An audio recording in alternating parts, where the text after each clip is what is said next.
Olá, vamos dar continuidade aqui então à meditação do Evangelho de João. Você pode abrir a sua Bíblia no capítulo 7. João, capítulo 7, versículo 14, né? Onde começa aí a controvérsia entre Jesus e os judeus. A palavra diz assim: quando a festa já estava na metade, Jesus foi ao templo e começou a ensinar. Então você vê que Jesus não quis, acreditamos que Jesus não quis ir no começo da festa dos tabernáculos para que não fosse uma entrada triunfal, né?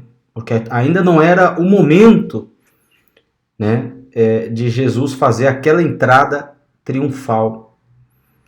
Ele ainda tinha muitas coisas que cumprir. Por isso aqui a Bíblia diz que na metade da festa, Jesus foi ao templo e começou a ensinar. Quer dizer, o objetivo ali então era ensinar as pessoas a verdade, ensinar as pessoas a palavra de Deus. Por quê? Porque naquele momento já a palavra já estava, vamos dizer assim, adulterada.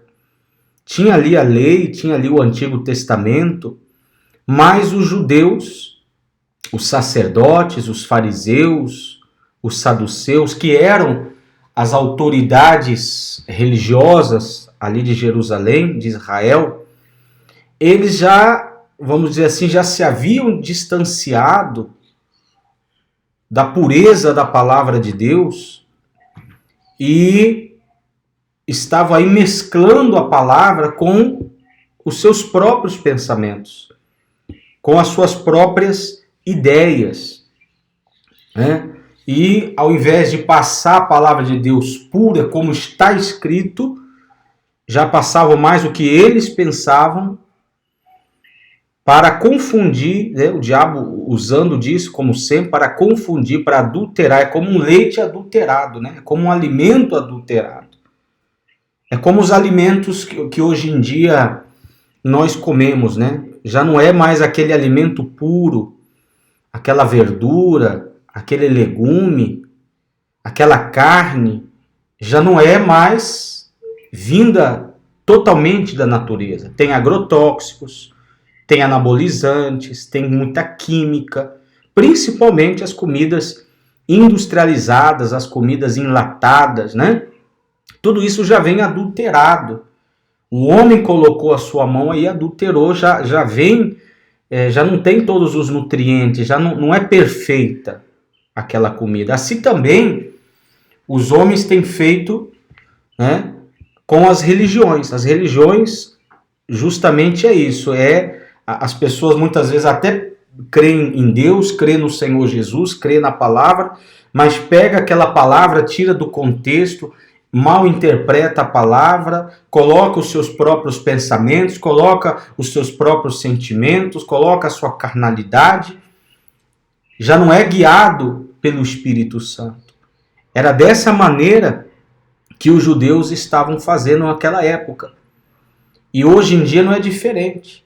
Por isso que nós devemos tomar muito cuidado com quem escutamos, aonde vamos, e não sair crendo em tudo o que falam. É aquele ditado, né? Nem tudo que reluz é ouro. Nem todos aqueles que dizem, eu sou profeta, eu sou pastor, eu sou isso, eu sou aquilo, realmente são instrumentos na mão de Deus.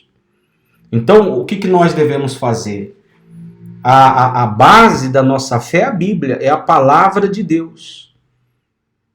A única coisa pura, santa, verdadeira, não adulterada é a Bíblia, é a palavra de Deus. Então você deve ler a Bíblia, interpretar ali o que está escrito no texto, orar, pedir ao Espírito Santo que te mostre, estudar, se esforçar para compreender o que Deus quis dizer ali.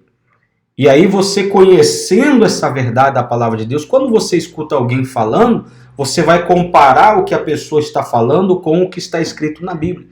E aí você vai saber se a pessoa está na verdade ou está adulterando também a palavra de Deus. E é dessas pessoas que você tem que tomar distância. Tá bom? Existem homens de Deus, existem grandes pregadores, grandes mestres, vamos dizer assim, da palavra de Deus, que nos ensinam a verdade, que se esforçam, que são humildes, que desejam realmente se manter fiéis à palavra de Deus. E são essas pessoas que nós devemos comparar o que elas dizem também, claro, não crendo 100%, mas comparando sempre com a palavra de Deus, né? Então Jesus, ele foi para ensinar, porque os fariseus, os saduceus, aquela gente estava até ensinando, mas ensinando de uma maneira errada, equivocada, a palavra de Deus. E no versículo 15 diz assim: então os judeus se maravilhavam e diziam: como é que ele pode ser letrado se não chegou a estudar? Quer dizer, estavam surpresos, né? Jesus ensinando com tanta autoridade, com tanta sabedoria, com tanto conhecimento, se ele não havia estudado. Jesus veio de uma cidade simples, de uma família simples, pobre, não era ensinado nas sinagogas, nos templos, por rabinos, né? Então eles ficavam admirados, de onde vem essa sabedoria, aonde ele aprendeu? E eles não entendiam que Jesus era o próprio Deus e que tudo o que ele falava vinha do céu, vinha do alto, vinha do Pai, né? Porque ele veio do céu. Então a sua doutrina, a sua palavra, a palavra de Jesus, não vinha de religiões, não vinha de pessoas, de homens, mas vinha do próprio Deus. É por isso que nós devemos priorizar a palavra de Deus, porque vem do céu, vem do alto para nós, para nos ensinar, para nos corrigir. A palavra de Deus serve para ensinar, para corrigir, para repreender, para orientar, para guiar, para trazer paz, para trazer alegria, para trazer força, etc, etc, etc, etc. Então é muito importante ter uma comunhão diária com Deus, com oração e a meditação na sua palavra. Não basta você, por exemplo, ir a uma instituição religiosa, vai ali, cumpre um ritual religioso, né, da sua religião, e diz: bom, agora já tô bem. Não, muitas vezes você foi lá e o alimento que você recebeu é praticamente nulo, praticamente zero, e a sua vida espiritual está mal, a sua vida espiritual está fracassada, a sua vida espiritual está derrotada, e o reflexo da vida espiritual fracassada, derrotada, são as outras áreas da vida da pessoa que também são fracassadas e derrotadas. Porque se a nossa comunhão com Deus é fraca, é pobre, então as outras áreas da nossa vida também serão fracas e serão pobres, principalmente a área espiritual, a área emocional. Quantas são as pessoas que até têm dinheiro, que até têm riquezas, mas são tristes, são angustiadas, são depressivas, vivem à base de remédios, de psiquiatras, de psicólogos, pessoas que já tentaram suicídio, pessoas que praticam anorexia, enfim, pessoas que vivem uma vida infeliz, uma vida depressiva, pessoas que até se matam, tendo materialmente tudo. Por quê? Porque espiritualmente são pobres. São pobres. É como está escrito lá no livro de Apocalipse: desventurados, pobres, cegos, nus espiritualmente, por não conhecer, por não buscar. E a pessoa: mas ninguém me ensina. Mas se você tem a Bíblia e pedir a Deus e você lê, o Espírito Santo te ensina. O Espírito Santo, se você se entrega a Ele, se você se rende a Ele, se você busca Ele, mas é aquela coisa, você tem que buscar a Ele, não só os milagres, as bênçãos. O problema hoje em dia das pessoas é esse. Ao invés de ela buscar Jesus, a sua palavra, querer compreendê-lo, o que a pessoa ela está buscando? Ela está buscando somente os seus interesses. Ela vai buscar Deus para que Deus me cure, para que Deus me liberte, para que Deus me dê um marido, para que Deus me dê um filho, para que Deus faça isso, para que Deus faça aquilo. Esse tipo de busca de Deus não é válida. Isso não é buscar Deus. Isso é a atitude de uma pessoa interesseira, materialista. Então essas pessoas entram vazias e saem vazias. Campanhas, propósitos, votos, correntes, etc, etc, etc, etc. Todo para receber benefício. Isso não é comunhão com Deus. Comunhão com Deus é quando você busca Jesus, quando você medita na sua palavra, conhece de Deus e aí sim, você passa a ser uma pessoa rica, forte espiritualmente. Compreende, meu amigo e minha amiga? Isso é muito, muito, muito importante. Então Jesus, ele falava não como aqueles religiosos, mas com autoridade. Eles ficaram surpreendidos por Jesus ele falar dessa maneira, né? Ficavam surpresos. Da onde veio essa sabedoria? Da onde? Se ele não foi a uma escola, né? Vamos dizer assim. Se não chegou a estudar. Jesus lhes respondeu assim: o meu ensino não é meu, mas daquele que me enviou. Aqui Jesus já fala claramente, né? Isso não vem de mim. Não vem de mim, vem do Pai, daquele que me enviou. Quem enviou Jesus? O Pai. Jesus veio do céu. Se alguém quiser fazer a vontade de Deus, conhecerá a respeito da doutrina, se ela é de Deus ou se eu falo por mim mesmo. Quem fala por si mesmo está buscando a sua própria glória. Mas o que busca a glória de quem o enviou, esse é verdadeiro. E nele não há falsidade. Olha que coisa forte, né? Isso é muito forte. Não é fato de que Moisés deu a lei para vocês?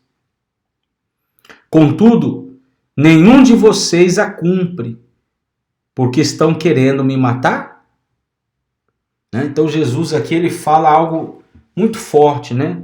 Porque ele, mesmo sendo o Messias, o Cristo, o Filho de Deus, o Rei dos Reis, o Senhor dos Senhores, o Criador do Universo, o Todo-Poderoso, que está por em cima de todos, ainda assim foi humilde e fazia a vontade do Pai. Não buscou a sua própria glória, não buscou com orgulho, né, transparecer algo, trazer a glória para ele, mas sempre trazendo a glória para o Pai. Aí está a característica do verdadeiro servo. Aí está a característica do verdadeiro Filho de Deus. O verdadeiro Filho de Deus, aquele que verdadeiramente é um instrumento na mão de Deus, ele não busca a glória para ele. Ele não busca dizer, eu sou isso, eu sou aquilo, mostrando ser um super santo, melhor do que os demais. Os outros não prestam, eu sou o que presta. Então essa é a característica dos falsos profetas. Quando a pessoa começa a falar eu sou, a minha unção, o meu poder, então você já tem que correr desse tipo de pessoa, porque são falsos profetas. Aqueles que dizem assim, eu sou profeta, eu vou revelar a tua vida, eu vou te ajudar, eu vou fazer isso, eu vou fazer aquilo, são falsos profetas. Porque nem Jesus ele fez isso. Isso que ele ressuscitou mortos, levantou paralíticos, curou cegos, fez milagres extraordinários e ainda assim deu toda a honra e toda a glória para Deus. Então o homem de Deus, ele quer levar as pessoas a Deus, não a ele. Hoje em dia muitos têm usado da palavra de Deus, do nome de Jesus, para trazer as pessoas para ele, para receber benefícios próprios, com interesses escusos, com interesses mesquinhos, de enriquecimento, de materialismo, pastoreando-se a si mesmo, ao invés de pastorear as ovelhas. Então você vai analisando aí quem é o verdadeiro e quem é o falso. Aquele que quer levar você à verdade, a palavra, Deus, esse é o verdadeiro, esse é o guiado pelo Espírito Santo. Mas aquele que quer levar você a um compromisso com a religião, a um compromisso com a igreja, a um compromisso com o pastor, a um compromisso com fulano, a um compromisso com fulano, e não o compromisso com Deus, esse é o falso profeta. Esse é o enganador. Talvez ele está se enganando a si mesmo, ou talvez sabe muito bem o que está fazendo e ainda engana as pessoas, né? Então, tem que ficar alerta com respeito a isso. Aí Jesus, ele diz aqui no versículo 19, não é fato que Moisés deu a lei para vocês, contudo nenhum de vocês cumpre, porque estão querendo me matar? Então, naquele momento, Jesus já sabia que os fariseus, os saduceus, os religiosos estavam com raiva, estavam com ódio, por claro, Jesus era luz. Estava expondo a nudez deles, estava expondo ali a hipocrisia deles. Isso incomoda. Essas palavras mesmo que eu estou falando aqui vai incomodar muitos religiosos. Porque expõe a hipocrisia, expõe o engano, expõe a mentira. E esse é o papel da verdade. Libertar. Por isso Jesus diz, conhecereis a verdade os libertará. Então a pessoa tem que querer ser liberta da escravidão religiosa e ter um encontro real, verdadeiro com a verdade, que é o Senhor Jesus, né? Que é a palavra de Deus. A multidão respondeu, você tem demônio. Quem é que está querendo matá-lo? Jesus respondeu. Olha só o que falaram para Jesus. Você tem demônio. As pessoas realmente, tinha pessoas ali que, né, estavam totalmente cegas. Jesus falando, Jesus mostrando e ainda assim, aquele ditado, o pior cego é aquele que não quer ver. A pessoa, quando ela está tão compenetrada com a religião, ela não consegue ver. É uma cegueira espiritual. E só Deus pode tirar a pessoa dessa cegueira espiritual. Às vezes você quer levar a verdade, você quer levar a palavra de Deus a uma pessoa e ela não aceita, ela tem o coração duro, ela rebate, ela permanece naquele engano. Por quê? Porque ela está cega espiritualmente. Só Deus, só o Espírito Santo pode, né, transformar isso, mudar essa situação. As pessoas chegavam a falar que Jesus tinha demônio, olha só. Né?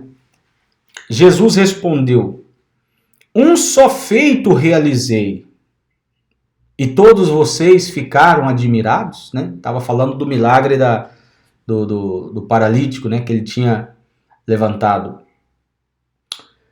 E vocês ficam admirados, quer dizer, um só feito. Jesus ainda iria fazer muitos e muitos outros milagres. E eles estavam assim já admirados por um milagre que ele tinha feito. Moisés lhes deu a circuncisão. O que é a circuncisão? Circuncisão era o que os judeus faziam e ainda fazem, né? A criança, quando nasce, no 8º dia do seu nascimento, os rabinos judeus, eles fazem um tipo de uma operação, um tipo de uma cirurgia no órgão sexual masculino do homem, somente dos homens, e cortam a pele do prepúcio do órgão sexual masculino. E aquilo ali era o sinal, né, que Deus tinha ordenado a Abraão, a Moisés, ao povo de Israel, naquele momento, aos judeus, que fizessem essa circuncisão, né, como uma marca, como um sinal de que eles eram de Deus, que eles tinham um pacto com Deus. Era, vamos dizer assim, como um batismo. Era como um batismo. Hoje existe quando a pessoa, hoje nós não precisamos mais realizar a circuncisão por vários motivos. Primeiro motivo, porque não somos judeus, né? A circuncisão era só para os judeus. E a circuncisão era somente para o Antigo Testamento, ou seja, antes de Jesus. Depois que Jesus veio, já não foi mais necessário fazer a circuncisão, porque Jesus já cumpriu toda a lei na cruz por nós. Então não é necessário mais, ninguém, nem os judeus não são mais necessários. Eles seguem fazendo porque eles não creem em Jesus, seguem com a cegueira espiritual, seguem com a dureza do seu coração e seguem com a sua religião e não querem aceitar Jesus. Assim, infelizmente. Mas a circuncisão já não é mais necessária. Aquelas leis ritualísticas do Antigo Testamento já não são mais necessárias. Como, por exemplo, guardar o sábado, as festas, os sacrifícios, os dízimos. Nada disso mais é necessário. Os sacrifícios de animais, o dízimo das colheitas, isso foi no Antigo Testamento. Quando você lê o Novo Testamento, você já não encontra mais os discípulos, os apóstolos, a igreja fazendo sacrifícios, dando dízimos, não. Você encontra a oferta para ajudar os apóstolos nas viagens, etc, etc. Mas não era aquela lei que tinha que ser aquele valor 10% determinado. Isso já não existe mais, isso já não é mais necessário, já não é mais obrigatório. Hoje a pessoa dá, se ela quer dar uma oferta para ajudar na obra de Deus, ela dá segundo a sua condição e se ela pode dar. Não tem um valor determinado. Ninguém pode chegar para ela e falar, você tem que dar, senão você vai ser amaldiçoado. Quem fala isso, ele está mentindo. Ou não conhece, ou está falando por maldade, por interesses mesquinhos. Então, a circuncisão já não é mais necessária. Hoje a circuncisão é no nosso coração.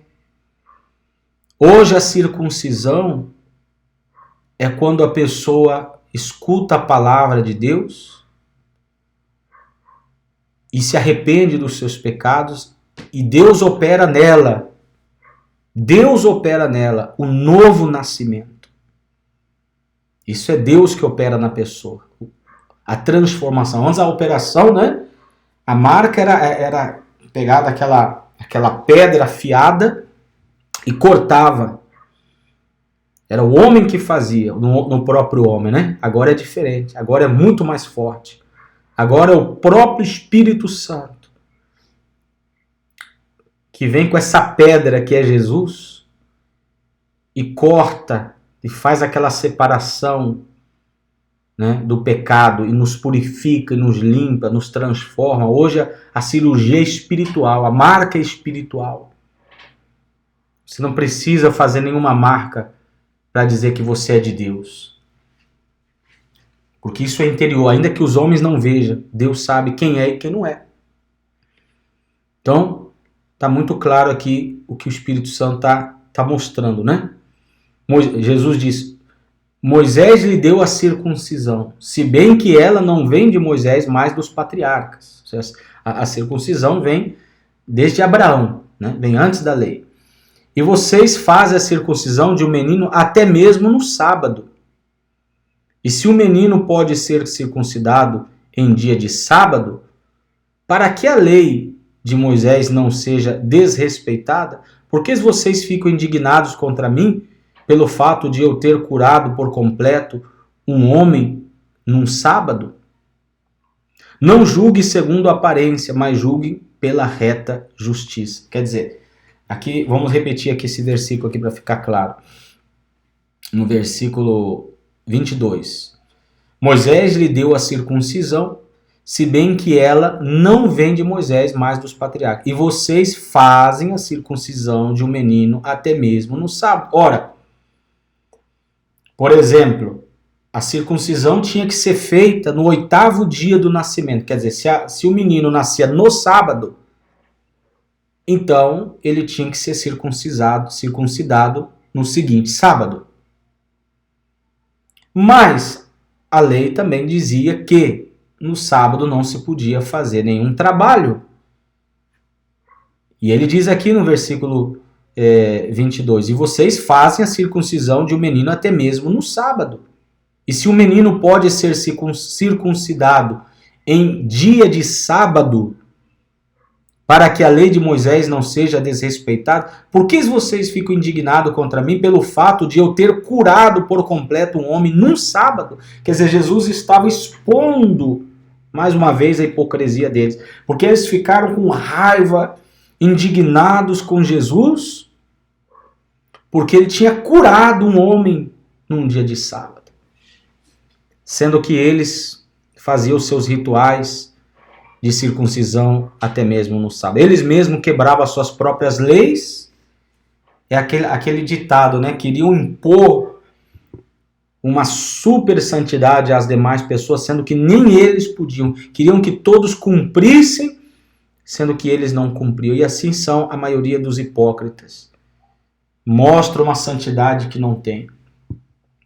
Querem fazer as pessoas realizar coisas que elas mesmas não realizam. Isso é abominável aos olhos de Jesus. Isso não agrada a Deus. Tá? Não julgue segundo a aparência, mas julguem pela reta justiça. Quer dizer, o que Jesus estava falando? Vocês julgam ao próprio benefício de vocês. Quando lhes convém, vocês julgam de uma maneira. Quando não lhes convém, vocês julgam de outra maneira. É aquele ditado, né? Se vai beneficiar, é como o juiz corrupto. Se lhe dão dinheiro, ele julga a favor daquele que lhe deu dinheiro, ou lhe deu algum benefício.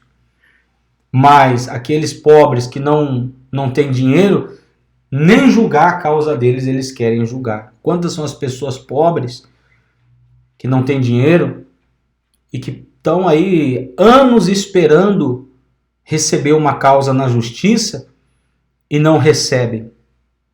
Porque não tem dinheiro para pagar um bom advogado, não tem dinheiro para comprar o juiz, não é? Já aqueles que são corruptos, que têm dinheiro, então esses têm as suas causas julgadas rapidamente. E era assim que julgavam os fariseus, os sacerdotes judeus naquela época. Só julgavam pelos seus próprios interesses. Né? Quando lhes interessavam, usavam a lei para o seu benefício. Quando não lhes interessava, nem obedeciam a palavra, como que deixava de lado. Hipocrisia, né? Aí, no versículo 25 diz assim: alguns de Jerusalém diziam: não é este o homem que estão querendo matar? Perdão, deixa eu tomar um pouquinho d'água aqui. Não é este o homem que estão querendo matar?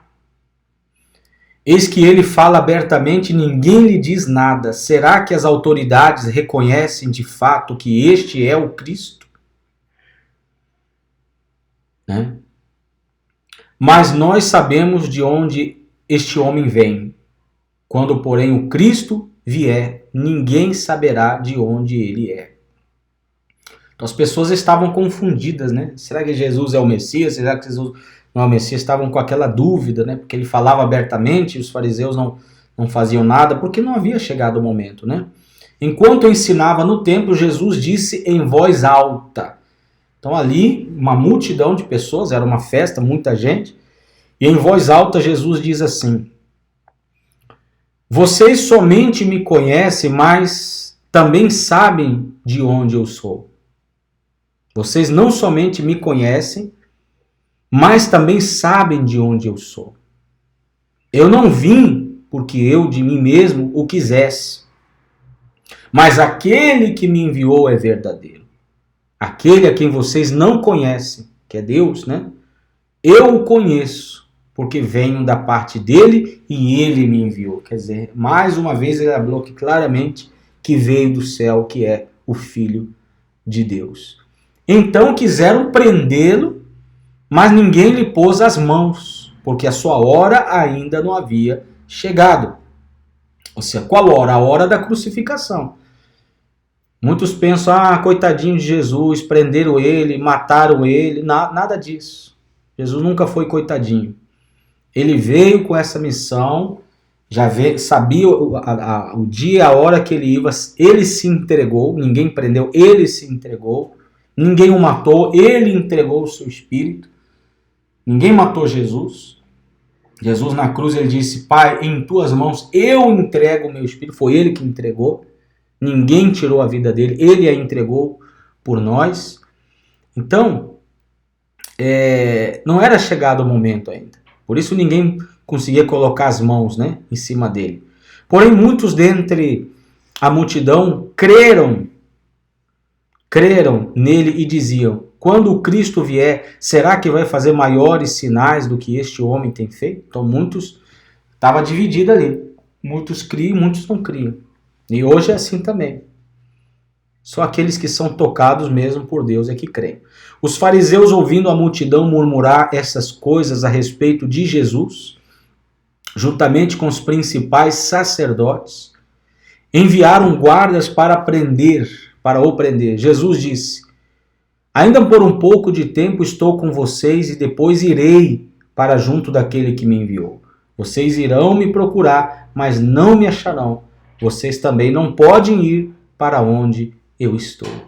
Então Jesus já falando que tinha pouco tempo ali, que já subiria ao céu. Seria quando ele morresse e ressuscitasse e subisse ao céu.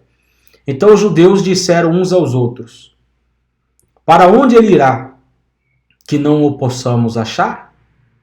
Será que pretende ir para a diáspora entre os gregos, a fim de ensinar os gregos?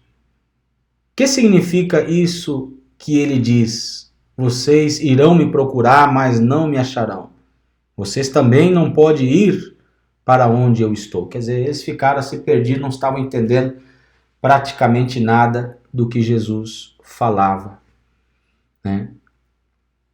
Só mais tarde, quando os discípulos viram Jesus ressuscitando e subindo ao céu, entenderam a profundidade dessas palavras. Muito bem, amigos, então vamos dar uma pausa aqui, vamos parar aqui e no próximo vídeo nós vamos continuar estudando a palavra de Deus, tá? Marca aí onde parou e pediria a todos vocês também que, se pudesse, se inscreva aí no canal para ver os outros vídeos, É uma sequência, é uma série. E esse vídeo que nós estamos gravando aqui já é o 19º vídeo. 19º vídeo. Então tem 18 vídeos já gravados no canal, já explicando passo a passo, versículo por versículo do Evangelho de João. E isso é muito precioso porque aqui a gente não tem responsabilidade com homens, com igrejas, com doutrinas humanas, não, é direto na palavra de Deus, direto na fonte.